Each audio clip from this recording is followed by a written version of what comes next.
படம் சூப்பராக இருக்கு. ஆக்சுவலாக டெக்னிக்கல் வைஸாக பார்த்தாலும் நல்லா இருக்கு. லைக் அதை தவிர்த்து எல்லாரோட ஆக்டிங் பெஸ்ட்டாக பண்ணியிருக்காங்க. அதை மெயினாக சொல்லணும்னா துல்கரோட ஆக்டிங் தான். ஸோ அப்புறம் ஹீரோனோட ஃபர்ஸ்ட் மூவின்னு சொல்கிறாங்க. ஆக்சுவலாக அது ஃபர்ஸ்ட் மூவி மாதிரி இல்லை, அந்த அளவுக்கு நடிச்சிருக்காங்க அவங்க. நெக்ஸ்ட் நீங்கள் இது வந்தீங்கன்னா டேரக்டரோட ஸ்க்ரீன் பிளே தான். ஸோ ஸ்க்ரீன் பிளே அவர் வந்து என்னன்னா ஃபர்ஸ்ட் ஹாஃப் ஃபுல்லாக வந்து ஆக்ஷன் ட்ராமா அந்த ஜானரில் போயிட்டு இருந்தது. தென் அப்படியே நீங்கள் செகண்ட் ஹாஃப் வந்தீங்கன்னா ஃபுல்லாக த்ரில்லரில் கொண்டு போயிட்டாரு. அதே மாதிரி அவர் சொல்ல வேண்டிய கருத்து ஈகோ அந்த விஷயத்தெல்லாம் ஸ்க்ரீன் பிளே நல்லா ஒர்க் பண்ணதுனால ஆடியன்ஸ் கனெக்ட் ஆயிடுச்சு. அதனால ஓவராலாக பார்த்தீங்கன்னா நல்லா தான் இருந்தது. ஓகே. அதில் சம்தோனி சார் ரொம்ப சொல்லி ஆகணும். ஏன்னா படத்தில் ஹீரோன்னு சொல்லணும் அவர் தான், தமிழ் நடிகர்கள் சொல்லணும் அவர் தான். ரொம்ப அவர் நடிகராக டேரக்டராக இருந்து வந்தவர் தான். அந்த அளவுக்கு அவர் டேரக்டரில் எப்படி கெத்தாக இருந்திருப்பாரோ அந்த கெத்தை அப்படியே மெயின்டைன் பண்ணியிருக்காரு.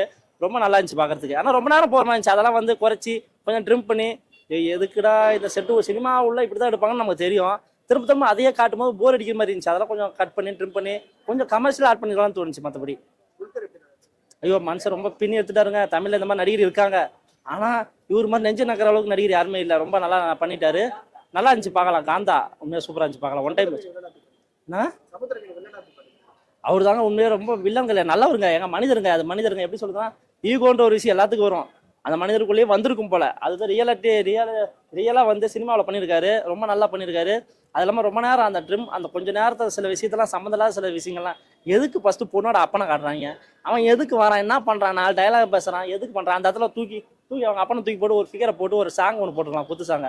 அதெல்லாம் போட்டு தான் கொஞ்சம் 2K கிட்ஸ் என்ன மாதிரி 2K கிட்ஸ்லாம் என்ஜாய் பண்ணுவாங்க தலைவா. அதுதான் அவங்களுக்கு தெரிய மாட்டுது. சினிமா எடுத்து உண்மையே உட்காந்து 2 மணி 3 மணி நேரம் உட்காந்து பார்த்துட்டே இருக்க முடியாது. கொஞ்சம் மாற்றி ஏய் அப்படி கொஞ்சம் ரசிக்கிற மாதிரி இருந்தால் தான் கொஞ்சம் எல்லாமே ரசிப்பாங்க. எங்கள் தாத்தாலாம் இருந்தாருன்னா கண்டிப்பாக யாரும் அந்த டேரக்டர் காட்டுறான்னு சொல்லி கூட்டு போய் தலையில் 2 கொட்டி வச்சிருப்பாரு. அந்த மாதிரி தான் பார்த்தேன். ஐயோ ராணா அம்மா வில்லத்தனமா செம்ம சூப்பராக பண்ணியிருந்தாரு. ரொம்ப க்யூட்டாக நல்லா பண்ணியிருந்தாரு. அது இல்லாமல் என்னன்னா நம்ம தமிழ் எப்படி SS வீடியோ நம்ம சொல்லுவோம் வில்லண்டா வெறித்தனமான வில்லண்டா அப்படின்ற மாதிரி இவர் ஒரு வந்தார். செகண்ட் ஹாஃப் ஃபுல்லாக தான் வராரு. ஆனால் ஃபர்ஸ்ட் ஹாஃப் ஃபுல்லாகவே டேரக்டர் மாடை போட்டு ஓட்டார் வண்டியை. ஆனால் சரியாக ஓடல. செகண்ட் ஹாஃப் ஃபுல்லாகவே குதிரையை போட்டு ஓட்டிருக்காரு. அடிச்சு ஓட்டுறாரு. எப்படியும் அந்த படத்தை ஹிட் அடிக்கணும், மலையாளத்துலையும் சரி தமிழ்லையும் சரி ஹிட் அடிச்சு மக்கள் கொண்டு போய் சேர்க்கணுன்ட்டு. ஆனால் அது ஓடல. அந்த குதிரை கால் உடஞ்சானு தெரியல. அந்த அளவுக்கு ஓகே ஒன் டைம் வாட்சபிள். ஐயோ ரொம்ப அழகு தலைவா. அவங்க ரொம்ப அழகு தலைவா. ரொம்ப அழகுனா அழகு, அப்படி ஒரு அழகு. ஆனால் அது ஓகே எல்லாமே மூடியாக பண்ணதால எதுவுமே ரசிக்க முடியாமல் போயிடுச்சு. மூடியானா டைலாக்கும் சரி அவங்களோட பாடி லாங்குவேஜ் சரி காஸ்டிங் சரி எல்லாமே கொஞ்சம் இப்போ இருக்கிற காலகட்டத்தை ஏற்ற மாதிரி கொஞ்சம் கமர்ஷியலாக கொண்டு போய் தான் நல்லா இருந்து தோணுச்சு. சாங்கெல்லாம் ஒன்றுமே வரல தலைவா. ஒன்றுமே மைண்டில் ரிப்பீட் ஆகிற மாதிரி இல்லை. ஏன்னா சாங்கெல்லாம் அதுபடி நிறைய படங்கள் பார்த்துருப்போம். பாட்டு கேட்டால் அந்த தேட்டரில் வந்து பார்த்தா பாட்டு பாடும்போது நம்ம அந்த ஏதோ ஒன்று பாடின்னு கிடப்போம். இதில் எதுவுமே கேட்குற மாதிரி இல்லை. Okay one time watchable. Camera work பிஜிஎம்மும் சரி அந்த எல்லாமே அதெல்லாம் ரொம்ப ப்ளஸ்ஸாக இருந்தது. ரொம்ப நல்லா இருந்துச்சு. ஹீரோ எல்லாத்தோட நடிப்பு எல்லாமே நல்லா இருந்துச்சு. இன்னும் கொஞ்சம் நான் கமர்ஷியலாக எதிர்பார்த்தேன். மற்றபடி வேறு உண்மையில படம் உண்மையாக நல்ல படம். கண்டிப்பாக 2025 நல்ல அவார்டு கிடைக்கும். கண்டிப்பாக அந்த படத்தில் யாருக்கும் ஒரு அவார்டு கிடைக்கும். அட்லீஸ்ட் இல்லையா அந்த செட்டு போட்டாங்க பார்த்தீங்களா அந்த சினிமா அந்த 60-70 நடந்த மாதிரி சில விஷயத்த அதுக்காவது ஒரு அவார்டு கொடுங்கடே. ஏன்னா அந்த அளவுக்கு கஷ்டப்பட்டு எடுத்துக்கிறாங்க. காந்தா உண்மையில காந்தா 2025 ஒரு நல்ல படம். மலையாளத்தில் நல்ல படம், தமிழில் கொஞ்சம் சுமாரான படம் அப்படி தான் சொல்லணும். ஓகே 100க்கு ஒரு 7.5 மார்க் போடலாம் சார்.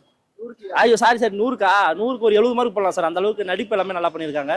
நான் என்ன எதிர்பார்க்குறேன்னா இப்போ இருக்கிற 2K கிட்ஸ் என்ன எதிர்பார்ப்போம் நம்ம வந்து கொஞ்சம் கமர்ஷியலாக கொண்டு போய் கொஞ்சம் ரசிக்கிற மாதிரி. இப்போ டூட்லாம் பார்த்துருப்போம். அவன் அதே நிறைய பேர் கலாய்ச்சாங்க. அது நம்ம சினிமாவை பார்த்துட்டு போயிடலாம். சினிமான்றது அவனோட டேரக்டர் என்ன பாயிண்ட் அப்பில் எடுக்கிறாரோ அதுதான் நம்ம ரசிக்க முடியும். அதை வந்து பிடிக்குதுன்னு 2 வார்த்தை நம்ம சொல்லிட்டு போயிடலாம். அதுக்காக வந்து அந்த டேரக்டர் ஏன்டா அப்படி எடுத்தா இந்த டேரக்டர் ஏன்டா அப்படின்னு நம்ம கேட்க முடியாது. அவரோட இஷ்டங்கள் படம் சினிமா அவ்வளோதான். காந்தா படம் எப்படி இருக்கு சார்? படம் டெக்னிக்கலி நல்லா இருக்கு, ஃபோட்டோகிராஃபி நல்லா இருக்கு, சாங்ஸ் நல்லா இருக்கு, ஆர்ட் டைரக்ஷன் நல்லா இருக்கு, பீரியட் மெயின்டைன் பண்ணுறது நல்லா இருக்கு. பர்ஃபார்மன்ஸ் பொறுத்த வரைக்கும் துல்கர் சல்மான் ஒரு நாயகன்ல கமல் சார் எவ்வளோ பண்ணாரோ அந்த அளவுக்கு பண்ணியிருக்காங்க. சமுத்திரகனிக்கு ஒரு ரொம்ப சீரியஸான கேரக்டரு அது கொடுத்தது அவங்களும் நல்லா பண்ணியிருக்காங்க. ஹீரோயின் ரொம்ப நல்லா பண்ணியிருக்கிறோம். இந்த படத்தில் ஒரு 2-3 தீம் வருது. பட் எல்லாரும் இந்த தியாகராஜ பாகவதர் லைஃப் அந்த மாதிரியே பேசிட்டு இருக்காரு. நாங்கள் தியாகராஜ பாகவதர் அவர் மர்டர் பண்ணாங்க, ஜெயிலுக்கு போனாங்க. அவர் தமிழ்நாட்டில் 1945 சூப்பர் ஸ்டார், அதெல்லாம் தெரியும். பட் அவர் யாரை மர்டர் பண்ணாங்க, எதுக்காக மர்டர் பண்ணாங்க, அந்த மாதிரி விஷயங்கள் தெரியாது. ஒருவேளை அந்த விஷயம் இந்த விஷயம் ஒன்றா இருந்தால் நமக்கு இன்னும் படம் வேற ஆங்கிளில் பார்த்து என்ஜாய் பண்ணியிருக்கலாம். இது ஒரு ஃபிலிம் இண்டஸ்ட்ரி கதை. 1945 45 அந்த அந்த அந்த மாதிரி டைமில் ஒரு எடுக்கிறேன். ஒரு சாதாரண ஆள் துல்கர் ரஹ்மான் ரொம்ப சின்ன ஆள் வந்து சமுத்திரகனிக்கிட்ட வந்து ஃப்ரெண்ட்ஷிப் பண்ணிட்டு வேலைக்கு சேர்ந்து பட் அங்கேயே பெரிய சூப்பர் ஸ்டார் ஆகிடுவான் தமிழ்நாட்டில். அப்போ சமுத்திரகனிக்கும் துல்கர் ரஹ்மானுக்கும் நடக்கிற ஈகோ கொஸ்டின்ஸ் அந்த மாதிரி வருது. அதுக்கப்புறம் ஒரு பொண்ணு வருது. பொண்ணு வந்த உடனே ஒரு மாதிரி லவ் ட்ரையாங்கிள் இந்த மாதிரி ப்ராப்ளம்ஸ் எல்லாம் டீல் பண்ணுறாரு.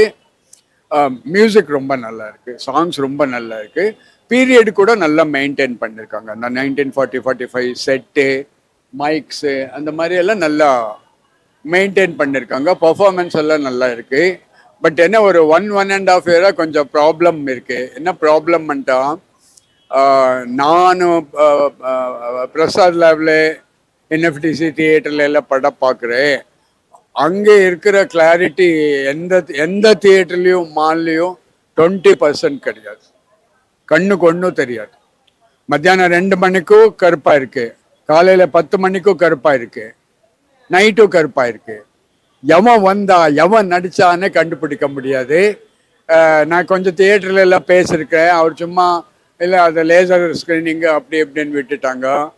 அடுத்த வேற ப்ரொஜெக்டர் வாங்கி பிடிக்காம போடுறதுக்கு நிறைய செலவாகுதுன்னு அப்படி பண்றாங்களோ என்னன்னு தெரியல. இதை படம் கூட நான் பேக்ல உட்காந்து பார்த்தேன். எனக்கு ஒரு பிரசாத் லேபு இல்லை என்எஃப்டிசி தியேட்டர்ல அதுல எல்லாம் 100% குவாலிட்டி இருக்கும். எந்த ஸ்கிரீன் குவாலிட்டி இல்லை, எந்த மால்லையும் குவாலிட்டி இல்லை. இல்ல இல்ல அது அது ஆக்சுவலி நமக்கு என்னன்ட்டா எம்ஆர் ராதாது ரொம்ப ஃபேமஸ் டைலாக் இருக்கும், காந்தா நான் அப்படின்ட்டு. ஸோ லைட்டா எம்ஆர் ராதாக்கு கனெக்ட் பண்றாரு. அந்த டைம் ஆக்சுவலி எம்ஆர் ராதாக்கு முன்னாடி தான் பாகவதர் இருந்தார். ஒரே ஒரு ஷாட்ல துல்கர் ரஹ்மான் ஸ்மோக் பண்ணி இப்படி என்றாரு. அது எம்ஆர் ராதா பார்த்த மாதிரியே இருக்கும். எம்ஆர் ராதா கதையும் ஞாபகம் வரும் நமக்கு. எம்ஆர் ராதா அந்த ரத்த கண்ணீர்ல அந்த கேரக்டர்ல என்ன நடக்குதுன்னு நமக்கு தெரியல. இல்லை அது தெரியல, படம் பார்த்து நான் 35 வருஷம் ஆச்சு, ஞாபகம் இல்லை. இல்லைன்ட்டு இந்த படத்துக்கும் அதுக்கு கனெக்ட் பண்ணலாம். சாங்ஸ் ரொம்ப நல்லா இருக்கு, நல்லா பண்ணியிருக்காங்கன்ட்டு ஆக்சுவலி அவங்களுக்கு பர்ஃபார்ம் பண்ணுறதுக்கு ஒன்றும் கிடையாதுன்ட்டு. இப்போ கொஞ்சம் ஆக்ட்ரஸ் எல்லாம் டைரக்ட் பண்ணிட்டாலே அவர் பெருசாக நடித்த மாதிரி இருக்கும். இல்லை சார் பிடிக்காது சார். 2K கிட்ஸுக்கு பிடிக்காது, ஃபேமிலிஸுக்கு பிடிக்காது. ரொம்ப சீரியஸாக இருக்கு, ரொம்ப லெங்க் ஜாஸ்தி. இப்போ இதே மாதிரி ஒரு சப்ஜெக்ட் வந்துச்சு. பாலுமகேந்திரா ஷோபா கேஸ் இருந்தது இல்லையா? அப்போ ஷோபாவை மர்டர் பண்ணிட்டாங்க பாலுமகேந்திரான்னு நிறைய ப்ரெஸ்ல எல்லாம் வந்துட்டு இருந்தது. அந்த டைம்ல கேஜி ஜார்ஜ்னு சொல்லிட்டு ஒரு மலையாள டைரக்டரு, பூனா ஃபிலிம்ஸ் டைரக்டரு, சூப்பர் மலையாள படம் பண்ணியிருக்காரு. லேக்கையோட மரணம் ஒரு ஃப்ளாஷ்பேக்குன்னு ஒரு படம் பண்ணாரு. அந்த படத்தை சப்ஜெக்டே ஷோபா டெத்து தான். பாலுமகேந்திரா அந்த கொலை பண்ணல, அந்த மாதிரி அவருக்கு அந்த அந்த அந்த அந்த சாவுக்கு ஒன்றும் சம்பந்தம் இல்லை, அந்த மாதிரி தான் படம் எடுத்திருப்பாரு. எக்ஸ்ட்ராடினரி படம். அதுவும் சினிமா இண்டஸ்ட்ரி பற்றி, அதுவும் ஒரு ஹீரோயின் இறந்து போயிடாலே அவ பற்றி.